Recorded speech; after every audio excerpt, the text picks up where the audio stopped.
If you haven't heard, Vinland Saga is just a few chapters away from its curtain call. Makoto Yukimura, the creator behind the epic, has taken readers on an incredible journey since 2005. But there's a kicker. Even he is unsure about how the manga is going to end. As someone who's only watched the 2 seasons of the anime, this news is quite unsettling. I was gearing up to dive into the manga because I enjoyed the anime so much. And now, I'm not even sure if it's worth reading.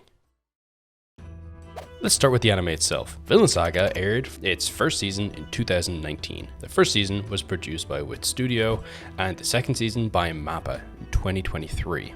The anime adapts the manga's vision beautifully, introducing Thorfinn, a young warrior on a deeply personal quest of revenge. Set against the backdrop of the Viking era, his story unfolds with rich character development as he grapples with the harsh realities of living in a world of war, loyalty, and the path to redemption. Thorfinn's encounters, especially with the complex figure of Askeladd, pushes him into moral grey territories that force him to question his own motivations, as they are emotionally deep-rooted but understandable.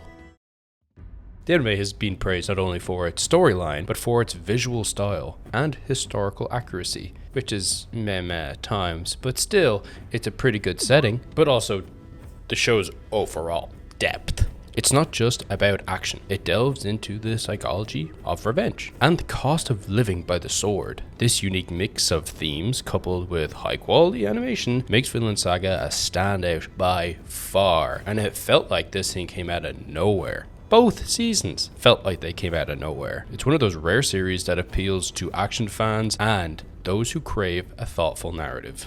Watching Thorfinn's journey is captivating, so much so that many fans say that this is just as good as the manga. But as always, whether that's true or not is really up to the viewer. At the end of the second season, the anime leaves us with a fascinating crossroads. Thorfinn has undergone a tremendous growth, shifting from his revenge path of the warrior to someone seeking a peaceful existence. I feel this conclusion to the second season is very rewarding. It concludes a note of resolution for Thorfinn, who has finally stepped away from a life that has defied him by violence.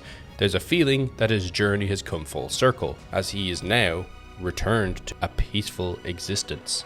And I, much like many other fans, find this as an ending pretty fulfilling. In fact, it's such a satisfying end that you might wonder if you even need more. The anime ties up the key themes of forgiveness and growth, offering a thoughtful end to Thorfinn's character arc. He has completed what we call a positive change arc in this moment. But as fans know, the manga takes the story even further. So if you're content with where season 2 leaves him, that might just be enough. But the manga readers out there will tell you that there's still a whole world of journey that awaits you within those pages. But the ending of that, well, it's uncertain. Yukimura has led us into the Vinland arc, the story's final arc. But there's a twist. Even he doesn't know how it's going to end.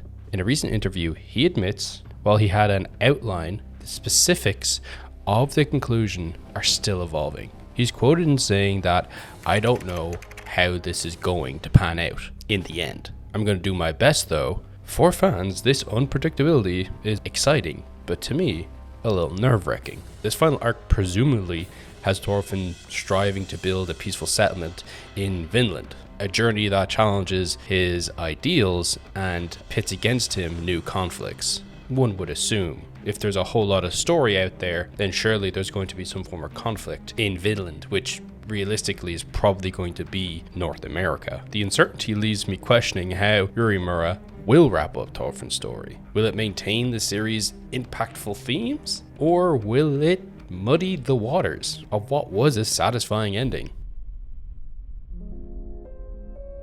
Now, don't get me wrong, I'm not a fool. Usually, reading the source material of a story adds more depth than the anime can provide.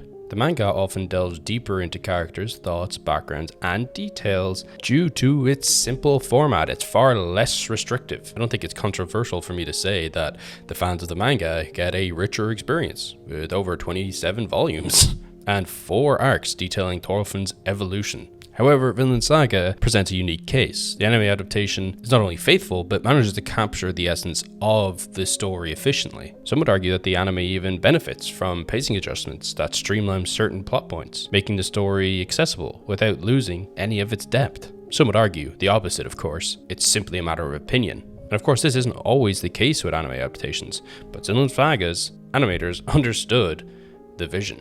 But realistically, this isn't an argument of manga versus anime. It's an argument whether the story should conclude where it is, or whether people like me, who've only watched the anime, should continue the story. I don't know what's happened so far in Vinland Saga after that point. I could be totally wrong with my speculations about how the ending might not live up to the expectations I now currently have, which, to be fair, are unfairly high. And maybe reading the manga for me might be worth it, but just up to a certain point. It all depends on how the ending is. I am a believer that the ending of a show really does matter in terms of its overall appeal. I judge the whole story if I'm looking at a story. Its start, middle, and end. They all need to be good for me to say the show is good. If one has a bad ending, but the rest of the show is a 10 out of 10, I still don't like the show. It's a good 7.